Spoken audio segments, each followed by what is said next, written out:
दोस्तों नमस्कार। हमारे चैनल न्यूज नशा में आपका स्वागत है। मैं हूं महेश गुप्ता। सोचिए, जब 1971 में हमारा देश युद्ध के मुहाने पर था तो इंदिरा गांधी बॉर्डर पर सैनिकों के बीच पहुंची थी। उन्होंने देश को न सिर्फ लीड किया था बल्कि जमीनी हकीकत को भी खुद जाकर देखा था। लेकिन आज पहलगांव आतंकी हमले को कई दिन हो चुके हैं जिसमें दर्जनों मासूम पर्यटक मारे गए हैं। पूरा देश गहरे सदमे में है, मगर हमारे प्रधानमंत्री नरेंद्र मोदी अब तक कश्मीर नहीं गए हैं। लेकिन वो बिहार के चुनाव प्रचार में जरूर व्यस्त हो गए हैं। चुनावी मंचों से गरज भी रहे हैं और वोट भी मांग रहे हैं। लेकिन सवाल ये उठता है कि क्या कश्मीर अब सिर्फ भाषणों में सुरक्षित है? क्या शहीदों के परिवारों का दर्द चुनावी भीड़ के शोर में दब गया है?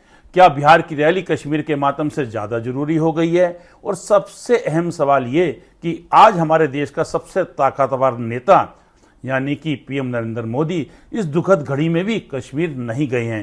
क्या इस चिप्पी के पीछे कोई गहरी सियासत छिपी है? आज हमारे साथ इस चर्चा में शामिल हो रही है निशा शर्मा। निशा शर्मा जी एक वरिष्ठ पत्रकार हैं। निशा जी नमस्कार। नमस्कार जी, नमस्कार। निशा जी, आपको क्या वजह लगती है कि देश की जो ये सबसे बड़ी दुखद घटना है, अगर हम बोलें कि किसी मोहल्ले में कहीं कुछ होता है तो मोहल्ले में घटना होती है ऐसी, अगर कोई तो मोहल्ला पूरा उसमें शामिल हो जाता है, रिश्तेदार शामिल हो जाते हैं। लेकिन इस घटना के अंदर तो चाहे कोई भी समुदाय हो, कोई भी धर्म हो, कोई भी जाति हो या कोई भी राज्य हो, ये पूरे देश के में एक सदमे की घड़ी है। और हमारे प्रधानमंत्री जो है अभी तक भी कश्मीर नहीं गए हैं। देखिए, बात आपने पहले ही कह दी कि दुखद घटना है। वाकई ये बहुत बड़ी दुखद घटना है। इससे बड़ी दुखदाई कोई घटना हो नहीं सकती। एकदम से इतने गिनती में लोग मारे जाना, वो भी सरेआम, मतलब कहते हैं कि जाति पूछ पूछ कर मारा गया है। देखिए वो तो, देखिए उनकी तो भरपाई हो नहीं सकती। लेकिन हाँ, जहां तक प्रधानमंत्री जी का सवाल है, मेरे हिसाब से उनको जाना चाहिए ऐसी दुखद घड़ी में के अंदर। और देखिए, जो चले गए वो तो वापस नहीं आ सकते, वापस नहीं आ सकते। लेकिन एक होता है कि हाँ, इस दुखद घड़ी में, जैसा कि आपने कहा कि एक मोहल्ले में भी कोई मर जाता है या डेथ हो जाती है तो पूरा मोहल्ला शोक में डूब जाता है। तो हर एक कोई चाहता है कि हम उनके परिवारजनों को हौसला दें या कुछ। हालांकि उनको भी पता है और हौसला देने वाले को भी पता होता है कि भाई जो चला गया वो तो नहीं आएगा। इसी प्रकार ये एक ऐसी जो अचानक हुई है घटना, अचानक हुई है। इसको ये नहीं कहेंगे कि हाँ कि भी पहले से पता था या कुछ था। ये जरूर है कि इस मामले में जो फेलियर हुई है इंटेलिजेंस, वो जरूर कहेंगे। लेकिन उसके बाद भी मैं जानती हूँ कि इस घटना को लेकर किसी न किसी की को अपनी जिम्मेवारी तय करनी चाहिए थी। जब तक जिम्मेदारी नहीं तय होगी तो ये ऐसी घटना को अंजाम मिलते रहेंगे। रही पीएम मोदी साहब की बात, मैं ये चाहूंगी या हर कोई चाहेगा कि उनको एक बार जाना चाहिए था वहां पर, और नहीं कुछ सांत्वना ही दे देते। जैसे वो घोषणा यहाँ कर रहे हैं कि जैसे सिद्धू घाटी, सिद्धू पानी की जो उसके ऊपर रोक लगा दी है, और 4-5 जो करे हैं वीजा को लेकर, और टूरिस्ट जो पाकिस्तान जो यहाँ पर हैं उनको खाली कर दे, यहाँ से खाली कर दे 24 घंटे के अंदर। वहां से पाकिस्तान के भी जो उनको भी अपील की है कि वो भी भारतीय वापस आ जाए। तमाम ऐसी जो घोषणाएं हैं वहां जाकर भी की जा सकती थी ताकि उनको एक हौसला सा हो जाता। तो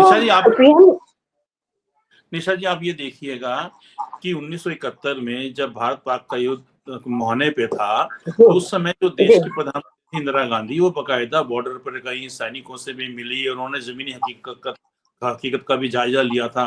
लेकिन हमारे प्रधानमंत्री जो हैं इस दुखद घटना के अगले दिन ही जो बिहार में चुनाव वहां चले गए।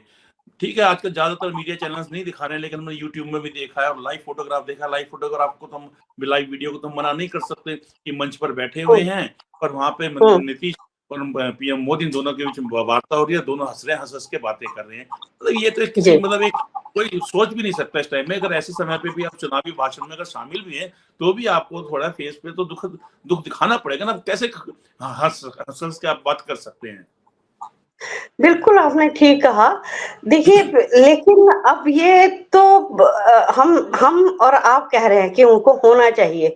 एक आम व्यक्ति को, हम जैसे व्यक्ति भी ये सोचते हैं कि नहीं ऐसा, ना भी हम जानते नहीं उनको, लेकिन फिर भी मन ऐसा करता है कि नहीं ऐसा नहीं होना चाहिए, ऐसा नहीं होना चाहिए। ये दुखद बहुत बड़ी घटना थी, जो कि किसी का बेटा गया है, किसी का हस्बैंड गए हैं, कि मतलब यंग भी गए हैं। ऐसी बात नहीं कि ठीक है, हिंदू पूछ के कि तुम किस जाति के हो, मारे गए हैं। लेकिन मैं ये कहूंगी, जैसा कि मुझे जानकारी मिली, इसमें मुस्लिम भी थे जो मारे गए हैं। और सबसे बड़ी बात ये है कि आज अगर हम कहें कि वहां कश्मीर में भी एक किस्म से मातम छाया हुआ है, वो लोग भी चाहते हैं, वो लोग भी चाहते हैं कि इसके ऊपर कोई एक्शन लिया जाना चाहिए। और जहां तक मुझे पता चला है कि यहाँ पहले रेकी की गई, पहले ये एरिया मिलिट्री के अंडर आता था, मिलिट्री रहती थी वहां पर। तो ऐसा क्या हुआ कि मिलिट्री हटाई गई? देखिए निशा जी, अगर वो हम ये बात करें कि वहां पे जो है कि अब ये हम बोलेंगे यूनियन टेरिटरी बना दिया गया है, तो यूनियन टेरिटरी में भी अगर लोकल पुलिस है तो मुख्यमंत्री को रिपोर्ट नहीं करती, वो राज्यपाल को करती है। और जी, सैनिक बल सेना जो है वो केंद्रीय गृह मंत्री को, जो केंद्र सरकार के गृह मंत्री अमित शाह, उनको रिपोर्ट करते हैं। तो इसमें जो लोकल पुलिस का हम बोले तो कोई फेलियर वाला इशू है नहीं। हाँ, इंटेलिजेंस की बात करते हैं तो भी बिल्कुल फेलियर रहा इसके अंदर। और सबसे बड़ी बात जी, आप ये देखिएगा कि आतंकवादी आए, आकर बकायदा उन पे कितना समय था कि उन्होंने लोगों से पूछा आप किस धर्म के हैं, उसके बाद उन्होंने उनको निशाना बनाया, उसके बाद वो चले गए। वो भी निश्चिंत थे कि बहुत समय तक यहाँ पर कोई सुरक्षा कर्मी, चाहे पुलिस है, चाहे अर्धसैनिक वाले, चाहे सेना, वो नहीं आएगी। तो हम इसको क्या देखिए, बिल्कुल इंटेलिजेंस का फेलियर नहीं मानेंगे? नहीं बिल्कुल ये मानेंगे कि लापरवाही हुई है, और बहुत बड़ी उससे लापरवाही हुई है। क्योंकि देखिए, आज हम और आप नहीं कह रहे, वो वहां जो लोग थे वो भी कह रहे ओपनली कि इतनी 1.5 घंटे तक वहां पर एक सिपाही तक नहीं पहुंचा। तो ये तो उनकी जुबानी है, हम तो ठीक फिर बात भी है। दूर बैठे हैं, लेकिन ये तो उनकी जुबानी है कि 1.5 घंटे तक कोई भी नहीं आया। हम चिल्लाते रहे, रोते रहे, पुकारते रहे, लेकिन कोई नहीं आया। और जहां तक मुझे पता है, मुझे जानकारी है कि पहले जो कश्मीर में जो पहले जो पूर्व राज्यपाल थे, उन्होंने, मलिक साहब, उन्होंने कहा कि मैं पहले जो जब 320 धारा लगाई थी, तो हम्म। शाम को हम मीटिंगें करते थे डीजी से और अन्य सेक्रेटरी से, तो बकायदा जायजा लिया जाता था। और कुछ दिन पहले जो हमारे गृह मंत्री जी हैं, अमित शाह जी, वो वहां जाकर आए हैं। और इससे बड़ी बात कि वहां पर अब उनका जो है 25वीं सालगिरह मनाई गई, उन्होंने जो सांसद ने, ठीक है ना। तो उनको जब सिक्योरिटी मिल सकती है, अमित शाह जी को सिक्योरिटी मिल सकती है, तो वहां क्यों नहीं, बिल्कुल सही बात है। वहां वहां क्यों नहीं सिक्योरिटी के लिए रखा गया? तो एक किस्म से मेरे हिसाब से तो पूरा इंटेलिजेंस पूरी तरह से फेल हुई है ये। और इसके ऊपर वो संज्ञान लेना चाहिए और सोचना चाहिए। ये एक बहुत बड़ा चिंता का विषय है। इसको ऐसे नहीं कि हमने, ठीक है, आपने अफसोस किया, घोषणाएं की, खत्म कर देना चाहिए।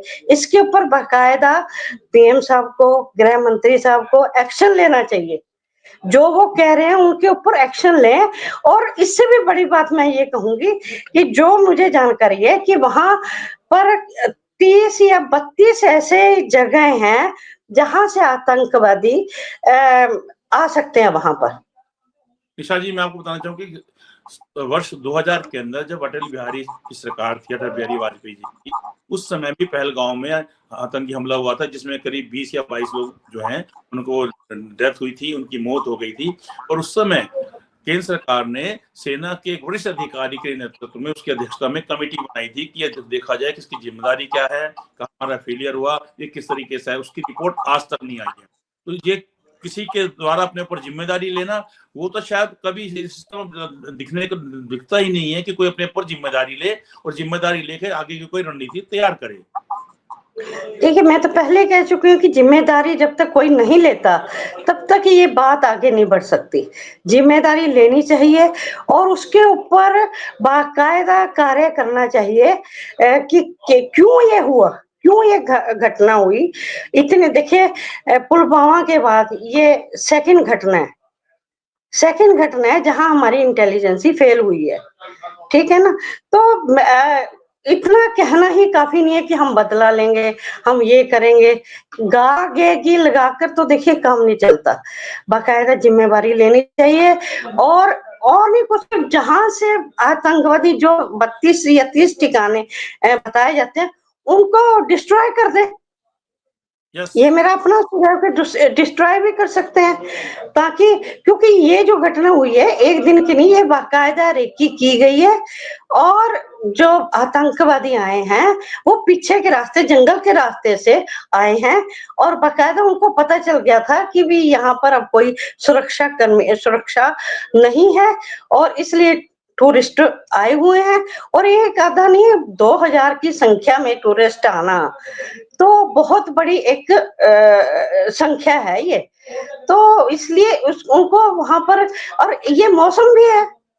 और रही बात कश्मीर की, तो हर बार कश्मीर आते में हैं तो टूरिस्ट, तो वहां पर आएंगे ही। उसमें सबसे बड़ी बात ये है कि पाकिस्तान का हाथ इसमें अगर है तो आप ये देखिएगा कि पाकिस्तान तो अपने मंसूबों में कामयाब हुआ एक तरीके से कि मैक्सिमम मीडिया चैनल ये दिखा रहे हैं हिंदू मुसलमान हिंदू मुसलमान हिंदू मुसलमान। तो पाकिस्तान तो चाहता है उसके अलावा हिंदुओं को गिन गिन कर वहां मारा गया, वो मकसद हल हो गया आतंकवादियों का पाकिस्तान का। उसके बाद दूसरा ये कि जो कश्मीर में विकास होता है, उनकी रोजी रोटी सारी कश्मीरियों की चलती है, तो उनका भी उन्होंने जो है 5-6 साल के लिए कहें या कितने सालों के लिए कहें वो सब उन्होंने बर्बाद कर दिया। तो देखा जाए तो इस तरीके से पाकिस्तान तो अपने जो है बिल्कुल अपने दोनों मंसूबों में सफल हो गया। हिंदू मुसलमान में भी लोगों में आपस में बढ़ रहे हैं और जो अगर कश्मीर की रोजी रोटी को देखें, विकास को देखें तो उनका भी भट्टा बिल्कुल बैठ गया है। और सच बात देखें तो अगर वो तो बहुत ज्यादा परेशान है। और वहाँ पे एक घोड़ा चलाने वाला था, जो खच्चर वाला था, उसने तो बकायदा हिंदुओं को बचाने के लिए उनका हथियार तक छीनने की कोशिश की, जिसको उन्होंने जान से मार दिया। कितने वहां पे मुस्लिम लोग थे जो कंधों पर हिंदुओं को बचा कर पैदल पैदल कितनी दूर तक गए हैं। लेकिन जो हम लोकल मीडिया अपना मीडिया के ज्यादा चैनलों का हाल देखें तो यही है कि हिंदू मुसलमान और कश्मीर का जो रोजी रोटी है वो तो समाप्ति हो गई। तो इस तरह से तो हम कश्मीर के मुद्दे पर, हिंदू मुसलमान के मुद्दे पर पाकिस्तान की सफलता को दिखा रहे हैं।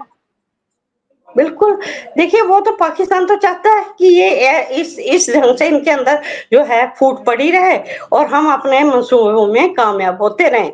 लेकिन सवाल तो यहाँ आ जाता है कि हम हम इन मंसूबों में उनको कामयाब ना होने दें। जब तक देश को एक उसमें नहीं पिरोया जाता, एक धागे में नहीं पिरोया जाता, तब तक ये मंसूबे, पाकिस्तान अपने मंसूबों में कामयाब होता रहेगा। हालांकि कश्मीर आज की डेट में मैं ये कहूंगी, कश्मीरी भी जो थोड़े बहुत पहले कहते थे पाकिस्तान अपने उसको मानते थे, आज वो भी कहते हैं कि हम आपके साथ खड़े हैं। उनकी भी पूरा देश का आंखें मुसलमान इस समय कह रहा है कि हम पूरे देश के साथ खड़े हैं, हम हिंदू के साथ खड़े हैं। खड़े हैं। कहते हैं ना, घर में अगर दो भाइयों के बीच में किसी भी बात को लेकर चाहे विवाद हो, चाहे वो बेवजह का विवाद हो, चाहे जायज विवाद हो, चाहे अनचाहा विवाद हो, चाहे कोई गलतफहमी का विवाद हो, लेकिन जब घर पर कोई झगड़ा बाहर से करने आ जाता है तो सारे एक हो जाते हैं। इस समय एक तो हो जाते हैं। पूरा देश एक है, पूरे देश के सभी समुदाय के लोग एक है। और मैं बताना चाहूंगा कि फिर मैं उस बात को दोहराना चाहूंगा कि जब भारत पाक का युद्ध हुआ था, इंदिरा गांधी जी थी, तो इंदिरा गांधी बकायदा बॉर्डर पर गई थी, उन्होंने जमीन हकीकत का भी जायजा लिया था, सैनिकों से भी मिले थे। लेकिन इस समय सिर्फ ये कह देना कि ऐसा हो जाएगा, वैसा हो जाएगा, वैसा हो जाएगा, उसको ज्यादातर मीडिया दिखाते हैं कि इतने से काम चल जाएगा। देखिए, मैं तो पहले भी कह चुकी हूँ कि इतने से काम नहीं चलने वाला।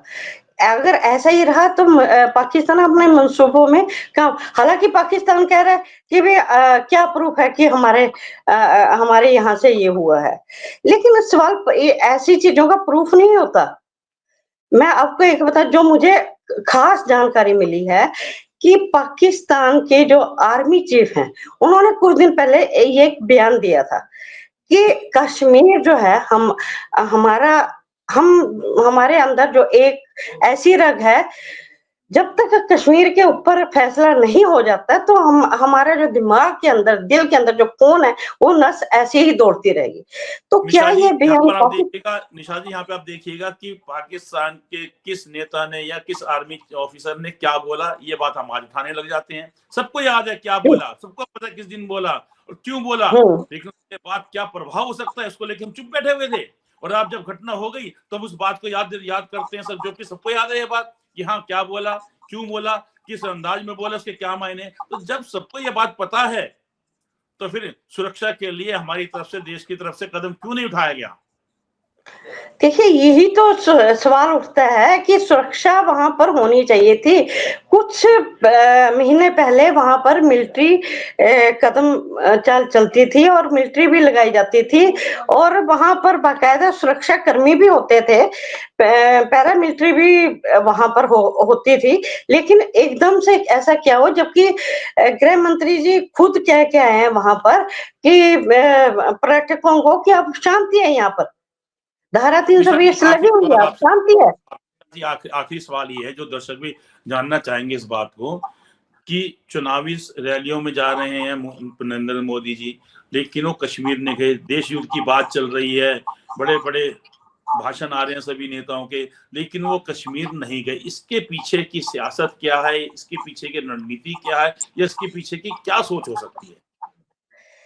देखिए इसके इसके पीछे की राजनीति तो यही हो सकता है कि वो ये दिखाना चाहते हैं कि हाँ, मैं इस समय जो गृह मंत्री जी गए हैं उन्होंने पूरा जायजा ले लिया है, क्योंकि गृह मंत्री जो है प्रोटोकॉल के अनुसार उन्हीं के अंडर आता है, प्रोटोकॉल के अनुसार। लेकिन उसके बावजूद भी प्रोटोकॉल एक तरफ जब ऐसी घटना होती है तो प्रोटोकॉल एक तरफ रह जाता है।